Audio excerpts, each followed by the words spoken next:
The books of Joshua to Samuel tell us the story that goes from slavery to kingship. What is the message there for us? Today we have the guest, Dr. Efraín Velázquez, Vice President of the Inter-American Adventist Theological Seminary. So go get your Bibles, also get a notebook, and join the conversation.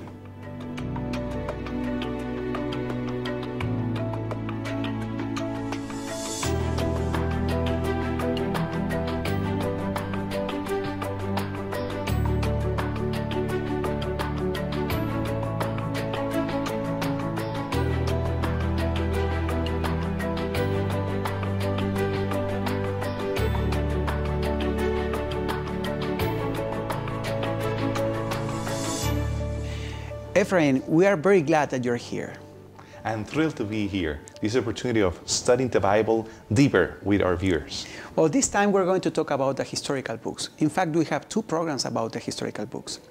Let's begin with the first question. What are the historical books? How can we understand them? The historical books is the largest section of the Hebrew Bible. You have the Hebrew canon that divided the Bible in three parts. The first part, the Torah, the Pentateuch, the first 5 books. Then you have the prophets, the Nevi'im, and then you have the Ketuvim. In the Nevi'im, in the prophets, we have two bodies. We have the earlier prophets and the later prophets. And then in the writings, the last section, then we have the Psalms, the works of Solomon. Then we have even Esther and Daniel, which are not considered part of the prophets. They were in secular courts. And we have also the works of Ezra, Nehemiah, and the Chronicles. That's very interesting because I see that there are some differences between the Hebrew canon and the canon of the Septuagint that was later adopted by the Christian church. So why are there these differences, and do they have any impact in the meaning of these books in the way we understand them? It's fascinating the way that they organize the canon, because these earlier prophets that we are usually thinking about thinking about the future and how they are trying to tell us about what's going to happen. No, they are telling us the will of God, the revelation of Yahweh, and that's why they are prophets. And then we have them organized in such a way that the end of the Hebrew canon finishes with the book of the Chronicles. Correct. So we have two bodies, first finishing with the kings and has a review of all what's going on, all what happened before that. And then we have in Chronicles, everything is also summarized. So we're going to see that in the next program. Very good. Now, I have another question. How many years do the historical prophets cover? And this is the largest amount of years. We're talking about 900 years since the conquest in the 15th century, 1400 years before Christ, and then to the 900s, when they divided the monarchy. So this is very interesting. Now, do you think that there is an overarching theme or message that these books have? We see in all these books building up the message of salvation. In Genesis 3:15, we had the proto-gospel, the message that even though humanity failed, they are going to be redeemed. And now we see that develop in the covenant relationship that Abraham had with Yahweh. You see the consequences of fulfilling the covenant in the book of Joshua. Then you see the consequences of failing to that covenant later on in Judges. You're going to see that develop in the book of Kings. And then also you're going to end up with the book of Chronicles about the effects of being faithful or forsaking the covenant. Now, Efraín, let's talk about the first book of this section. What is the relationship of Joshua to the Pentateuch? Well, some scholars have overemphasized that relationship. Even after Wellhausen, they spoke about the Hextateuch, the 6 books instead of 5, 6 books. Because we have verbal allusions, we have literal connections that relate the book of Joshua with earlier material. So that's why they're seen together. And in fact, you see that Joshua has in mind Deuteronomy, the blessings and the curses. Before, this is the promise. And now it's the fulfillment of that promise. So Joshua is in fact the natural continuation of the history of Israel, and so it matches very well with the Pentateuch. Indeed, it serves as that connection, that bridge between the earlier material and what you have further on. Yes. Now, the other question I wanted to ask you, what would be, in your opinion, the message and the structure of the book of Joshua? Well, in the book of Joshua, you have that message of fulfillment, fulfillment of the covenant. You see that before, when he's challenged by God about being brave, about having all his strength and going on, he is using the allusions, the verbal allusions are used already in the book of Deuteronomy. And then you see that at the end, he's burying the bones of Joseph. And this is a connection with the patriarchs. So he's this rich with the patriarchs. And it's done in such a way, the structure is a chiasm. The chiasm is like going to this mountain. That in the first part, perhaps you see the apple trees and the cherry trees. Yes. And then you see the oaks. And then up there you see the pine trees. And then as you're walking down, you're seeing the same kind of vegetation to the other side. So in the first part of Joshua, you have the preparation for that campaign, internal and with the arms. And then God begins with this flash conquest that they have in 3 cities. It's important to mention 3 cities. You have Jericho, of course, and you have Ai, and you have Bethel. And then you have that in the south, they have a coalition of kings that they attack the Israelites. So they conquer them. And then we shift at the other side of the mountain. We see that now they have another campaign to the north. So you have only 3 campaigns: center, south, and north. And this is basically the end of the book. At the end, you have the appendixes, where you have the farewell address of Joshua, and you have also a rededication and a covenant-making experience with Joshua. So in some sense, Joshua emphasizes that God has been faithful to his promises, that what he said. And in fact, the people of Israel accused him of not being faithful because they were afraid of being dead in the desert. But Joshua makes clear that God has fulfilled those promises. He has fulfilled what he said before. Now, Joshua, in some sense also, well, not in some sense, Joshua in fact introduces the next books.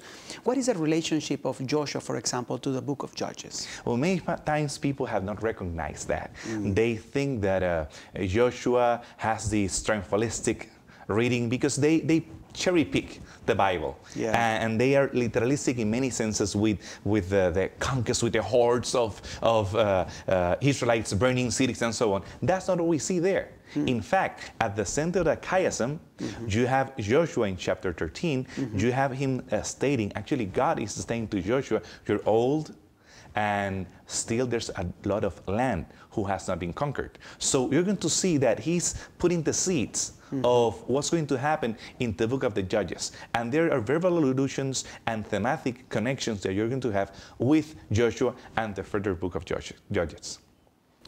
Now, Efraín, you are an archaeologist. Are there any archaeological evidences of the conquest? No. Not actually the conquest that many people think, like even Albright expected to have evidence of all these cities being burned by these hordes of Israelites. No. But the Bible does not say that that's the kind of conquest that happened. It only mentions a few sites that were burned down, Jerem. And you have a few in the center, a few in the south, and also in the north. But we have, in fact, evidence of the biblical version, like David Merlin has demonstrated in his studies. We have evidence of the fall of Jericho, and it has been reassessed, not using the earlier material of Kathleen Kenyon. Today, we have evidence of that. We have evidence of Bethel. We have evidence of King Habin. That is mentioned in the book of Joshua and also in the book of Judges. So in fact, we have a complex situation. These minimalists, these scholars, that they were denying the Exodus, that they say that perhaps the Exodus is just people, commoners, that they, like a Fidel Castro, they went against the aristocracy and burned down the cities. No, we have evidence of a strange group of the foreign people, of the Israelites coming to the land. But at the end of the day, is faith, not out of stones, but out of God, It's a gift from above who's going to convince anybody about the Exodus and the conquest. Now, let's talk about the book of Judges. What do you think is the structure and the message of the book of Judges? In Judges, we also have this chiastic structure. You will see that at the beginning of the book, you have a loner. A loner is a judge. This is Othniel when he begins and he delivers his people. At the end, you're going to see also a loner. In this case, you're going to see Samson. So we begin with one and we end with another one. With another one. Then you're going to have the next one. You're going to have Ehud, and you're going to have Deborah. She's a woman. She's an outcast. And she's also from that area of the north. And at the end, you're going to have also Jephthah.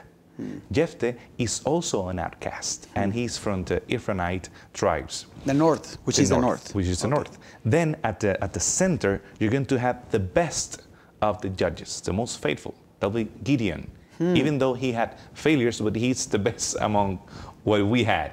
Yes. But we have also the worst, his son, Abimelech. So that's actually the climax. And you will see microstructures. You're going to see these microchiasms, and you're going to see the microstructures, or these patterns, if you will, of faithfulness. And then you have that they are attacked and they are put under bondage. And then they cry to God. They are delivered. And then they are faithful until that judge died. This pattern, some people have noticed, for example, George Knight, based on the work of Vance Havner's, these 4 M's: man, movement, machine, and monument. The first generation, they are eager to work and so on. Then it begins a movement. Then it's a machine, you're oiling the machine, it's an institution, institutionalism. And then you have the monument. That sociological pattern, we see it in the judges. And the way that they, as they forget the covenant, they reap the consequences of the curses of those the covenant. So we have seen then that this structure shows very clearly a pattern in the story of, in the history of the book, the people of Israel. Now, this pattern gives us a message. What do you think is this message? How is this pattern connected to the message of the book of Judges? Well, the message in Judges is we need to be faithful. And faithfulness in this regard about the covenant that was made in the book of Deuteronomy, it's reflected in their behavior. And you see that they are preparing the way for the kingship. If you see this body with Joshua, they began as slaves. And they're moving from slaves, they became a nation, a tribal nation. And now this tribal confederacy is not working. And the author, or later editor, it's pointing to the need of a king. Eventually, you're going to need a king. You're going to see this in Judges, and later on, you're going to see that also in the book of Ruth. Okay, very good. Now, there are some stories in the book of Judges that are really, really strong, really harsh stories of evil, wickedness. I did not want to read these stories to my children when they were young. Why do you think those stories were included in the Bible? And sometimes with graphic details. Well, the Bible speaks about pain, death. And this is in the mind of these people, the Odyssey. They're asking about that. And today, actually, young people need that. Young people are used to these gross and grotesque pictures in the internet and about these tell-it-all books. And of course, they want to know the raw truth. And when you see the book of Judges with these coups, with these assassinations, rape, murder, lie, and cheating, you will see today what's going on today. Even though perhaps you're going to, I will present PG-13 or PG-18, it's important for you to understand why there's pain, why there's suffering.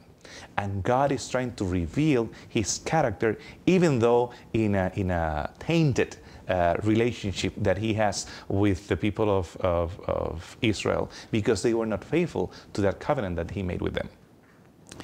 Now let's talk about one of the most beautiful books of the Old Testament. Let's talk about the book of Ruth. What can you tell us about that book? Well, this book goes in connection with the previous one, the book of Judges. In the book of Judges, you have this message of the consequences of sin, and also the expectation of a king. And in the book of Ruth, which is like a novella, it's full of beauty. And the way that it's crafted is so wonderful. It's also a chiasm. Even the first chapter is a chiasm. You have the beginning with Naomi, which means pleasant. At the end of the chapter, she's called Mara. She's bitter. And then you have how they left the house of bread. This is a play on words. Yes, Lechem. I'm from Puerto Rico. So I come to Canada and I tell them, I come from Bridgeport because there are no riches there. So I come from Bethlehem. And this is a reversal of the covenant. The covenant to Abraham was that they're going to have food, milk and honey. Yes. And now they left. They don't believe in the covenant. They left to the land of Moab, which was enemy country. Yes. And the people from the land of bread that had no bread are there. And then at the end of the chapter, they left Moab to Bethlehem again. And then you have the blessing that she has, Naomi, to Ruth and to Orpha. And then you have the blessing of Ruth. Your people will be my people, your God will be my God. But then at the center is Naomi stating that she cannot bear more children. In the rest of the book, you're going to have also this chiasm, this plot, because Naomi, they meet the Goel, they meet. What is the Goel? Explain us that a little bit. The Goel is the Redeemer. This is the legal person who are supposed to take care of a death, or if somebody murdered one of your relatives, this is the person who's going to take vengeance. So the Goel is the redeemer of the family. And in the Levitical law, he was supposed to help to the seed. Remember, the seed is very important. This is Genesis. The seed, the inheritance, to keep in the family. So you have the introduction of the Goel, and then at the end, the Goel fulfills his duty. Okay. And then you're going to see how she goes to the field, and they are coming from the field. And then you're going to see the fact that the seed is going to go on at the center. And at the end, you're going to see that Naomi is the one who has a child. They are congratulating not to Ruth. They are giving congratulations to Naomi because this is her child. Through Ruth. Through Ruth. Okay. So he risks himself because he not only paid for this land, but he's having a child that is going to claim inheritance, and that land is going to be his. So that's why the other guy was so upset about doing that, because he's redeeming this widow. So it was very important it was a good thing for a person to have a rich or a powerful relative, because those relatives could really redeem them from their debts, or their do justice in the case of murder or something like that. And in fact, this is the beauty of this book, because God is the Redeemer.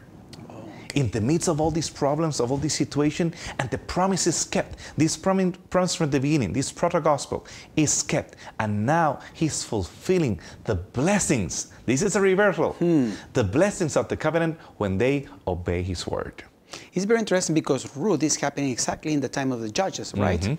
So in the times of the Judges, God continues to keep his promises if people are faithful. And the book ends with the genealogy of the king, King David. And this is going to be part in the book of Matthew. You're going to see this part of how the Messiah, the promised Redeemer, the Goel par excellence, is born out of the seed of David. Now we come to the book of Samuel. We have seen in the previous book on Judges that people was looking for a leader, a king, in fact. And then we come to Judges, and we come to Samuel, and we have the last judge and the first king. What can you tell us about the message of this book and its structure?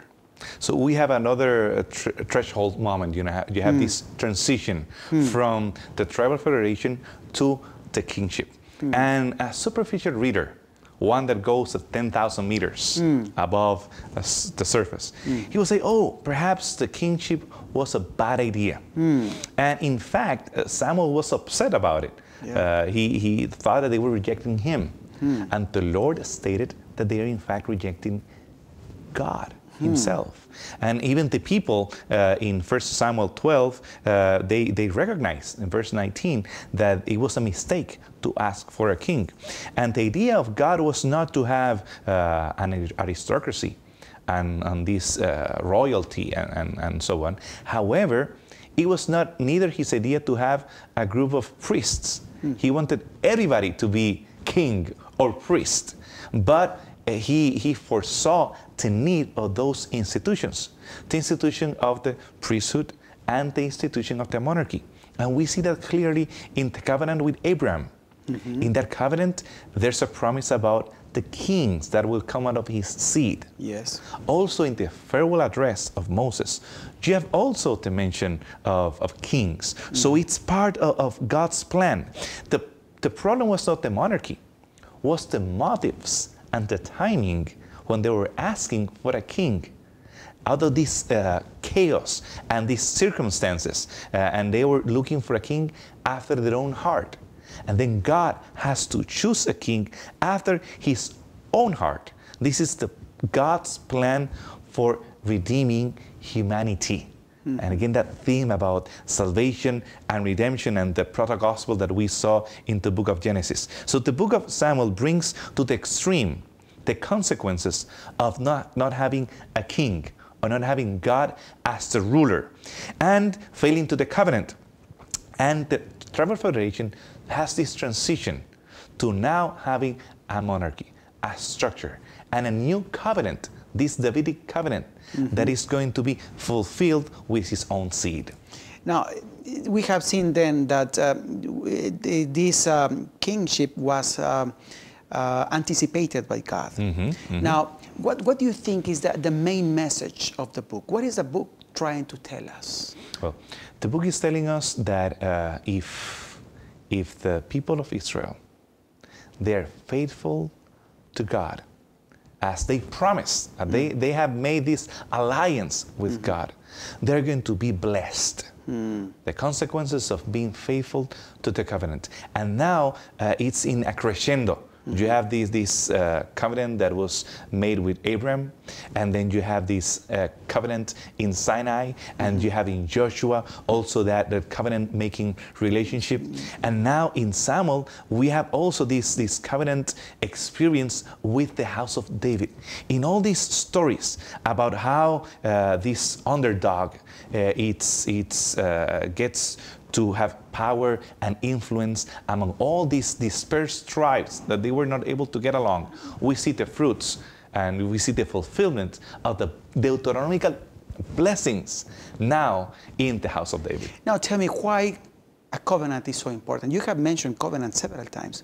Why a covenant is so important? Well, in antiquity, we have examples of nations that had these covenant relationships. And we have the pattern of the Hittite covenant, and you have the introduction, and we have the blessings and the curses, and we have the invocation of witnesses. And in Joshua, we see some of that, but in the relationship with Yahweh, there are no other gods that they can claim or use.